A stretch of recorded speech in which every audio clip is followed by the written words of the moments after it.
अस्सलाम वालेकुम वरहमतुल्लाहि वबरकातुहू। तमाम दोस्तों ਨੂੰ ਵਰਲਡ ਵਾਈਡ ਜੋ ਕ੍ਰਿਕਟ ਦੇ ਫੈਨ ਨੇ ਜਾਂ ਕ੍ਰਿਕਟ ਨੂੰ ਸਮਝਦੇ ਨੇ ਜਾਂ ਕ੍ਰਿਕਟ ਨੂੰ ਨਾ ਸਮਝਦੇ ਹੋਇਆਂ ਵੀ ਇੰਡੀਆ ਪਾਕਿਸਤਾਨ ਦੇ ਮੈਚ ਨੂੰ ਬੜੀ ਤਵੱਜੋ ਨਾਲ ਦੇਖਦੇ ਨੇ। ਮੁਬਾਰਕ, ਬਹੁਤ ਜ਼ਿਆਦਾ ਮੁਬਾਰਕ ਪਾਕਿਸਤਾਨ ਦੀ ਅਜ਼ੀਮ ਫਤਹ ਦੇ ਮੌਕੇ 'ਤੇ 10 ਵਿਕਟਾਂ ਤੋਂ ਹਰਾਉਣਾ, ਉਹ ਵੀ ਵਰਲਡ ਕੱਪ ਦੇ ਕਿਸੇ ਮੈਚ ਦੇ ਵਿੱਚ ਵੀ ਖਾਲਾ ਜੀ ਦਾ ਵਾੜਾ ਨਹੀਂ ਹੈ। ਇਹ ਮਿਹਨਤ, ਸਟਰਗਲ ਔਰ ਫਿਰ ਸਭ ਤੋਂ ਬੁਨਿਆਦੀ ਚੀਜ਼ ਜਿਹੜੀ ਸਭ ਤੋਂ ਜ਼ਿਆਦਾ ਖੁਸ਼ੀ ਹੋਈ ਉਹ ਇਹ ਕਿ ਇਹ ਕੌਮਾਂ ਜਿਹੜੀਆਂ ਗੋਰੀਆਂ ਕੌਮਾਂ ਨੇ, ਇਹਨਾਂ ਨੇ ਇੰਡੀਆ ਦੀ ਜਿਹੜੀ ਤਾਕਤ ਉਹਦੇ ਅੱਗੇ ਸਰ ਝੁਕਾ ਕੇ ਉਹਨਾਂ ਨਾਲ ਸਾਜ਼ਿਸ਼ਾਂ ਕਰਕੇ ਪਾਕਿਸਤਾਨੀ ਕ੍ਰਿਕਟ ਨੂੰ ਖ਼ਤਮ ਕਰਨ ਦੀ ਕੋਸ਼ਿਸ਼ ਕੀਤੀ। ਸ੍ਰੀਲੰਕਨ ਟੀਮ 'ਤੇ ਹਮਲੇ ਤੋਂ ਲੱਗ ਕੇ ਇਹ ਹੁਣ ਰੀਸੈਂਟਲੀ ਨਿਊਜ਼ੀਲੈਂਡ ਦਾ ਟੂਰ ਜਿਹੜੀ ਟੀਮ ਮੁਲਕ ਦੇ ਵਿੱਚ ਪਹੁੰਚ ਗਈ ਔਰ ਉਹਨਾਂ ਨੂੰ ਹਿਫਾਜ਼ਤ ਵਾਸਤੇ ਜਿਹੜੀ ਇੱਕ ਕਿਸੇ ਮੁਲਕ ਦੇ ਸਰਬਰਾਹ ਨੂੰ ਸਹੂਲਤ ਦਿੱਤੀ ਜਾਂਦੀ ਹੈ ਹਿਫਾਜ਼ਤ ਦੀ, ਸਾਰਾ ਇੰਤਜ਼ਾਮ ਉਹ ਕਰਨ ਦੇ ਬਾਵਜੂਦ ਲਾਸਟ ਮਿੰਟ 'ਤੇ ਜਦੋਂ ਗਏ ਤਾਂ ਇਹੀ ਲੱਗ ਰਿਹਾ ਸੀ ਕਿ ਫਿਰ ਪਾਕਿਸਤਾਨੀ ਟੀਮ ਵਾਸਤੇ ਬੜਾ ਦਚਕਾ। ਲੇਕਿਨ ਇਸ ਸਾਜ਼ਿਸ਼ ਦੇ ਵਿੱਚ ਕੌਣ ਸ਼ਰੀਕ ਸੀ ਆਉਣ ਵਾਲਾ ਵਕਤ ਦੱਸੇਗਾ। ਲੇਕਿਨ ਅੱਜ ਦਾ ਜਿਹੜਾ ਮੈਚ ਜਿਹਦੇ ਵਿੱਚ ਪਾਕਿਸਤਾਨ ਨੇ 10 ਤੋਪਾਂ ਦੀ ਸਲਾਮੀ ਯਾਨੀ 10 ਵਿਕਟਾਂ ਦੀ ਫਤਹ ਦੀ ਸ਼ਕਲ ਦੇ ਵਿੱਚ ਇੰਡੀਆ ਦੇ ਖਿਲਾਫ ਕੀਤੀ, ਇਹ ਸਾਬਤ ਕਰਦਾ ਕਿ ਖੁਦਾ ਤਾਲਾ ਦੀ ਜਿਹੜੀ ਇਨਸਾਫ ਦੀ ਲਾਠੀ ਹੈ ਉਹ ਬੇਆਵਾਜ਼ ਹੈ।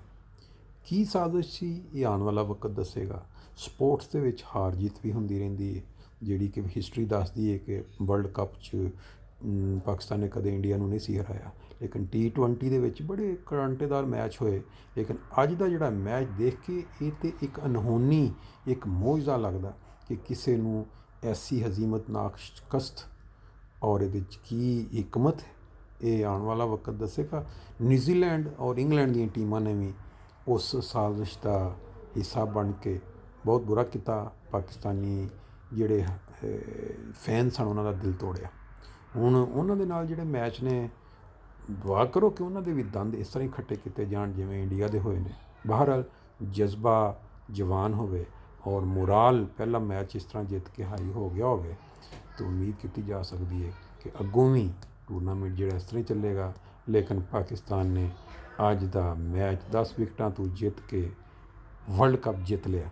ਅੱਗੋਂ ਜੋ ਵੀ ਰਿਜ਼ਲਟ ਆਵੇ ਅੱਜ ਦਾ ਮੈਚ ਦਿਲਾਂ ਦੇ ਵਿੱਚੋਂ ਨਹੀਂ ਭੁਲਾਇਆ ਜਾ ਸਕਦਾ, ਉਹ ਵੀ 10 ਵਿਕਟਾਂ ਤੋਂ।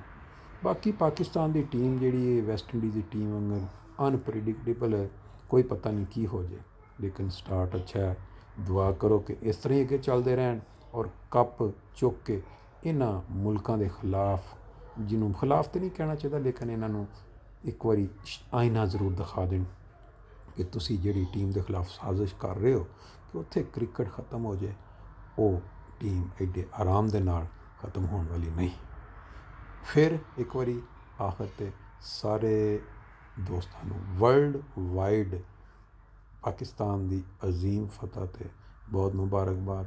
ਇਸ ਉਮੀਦ ਦੇ ਨਾਲ ਕਿ ਤੁਸੀਂ ਜੋਸ਼ ਜਜ਼ਬੇ ਦੇ ਨਾਲ ਅੱਗੋਂ ਵੀ ਮੈਚ ਦੇਖੋਗੇ ਔਰ ਬੈਕਅਪ ਕਰੋਗੇ ਪਾਕਿਸਤਾਨ ਦੀ ਟੀਮ ਨੂੰ, ਔਰ ਇਹ ਜਿਹੜੇ ਸਾਜ਼ਿਸ਼ੀ ਮੁਲਕ ਨੇ ਇਹਨਾਂ ਦੇ ਦੰਦ ਖੱਟੇ ਹੁੰਦੇ ਦੇਖੋ। ਅੱਲਾ ਹਾਫਿਜ਼, ਅਗਲੇ ਮੈਚ ਤੱਕ।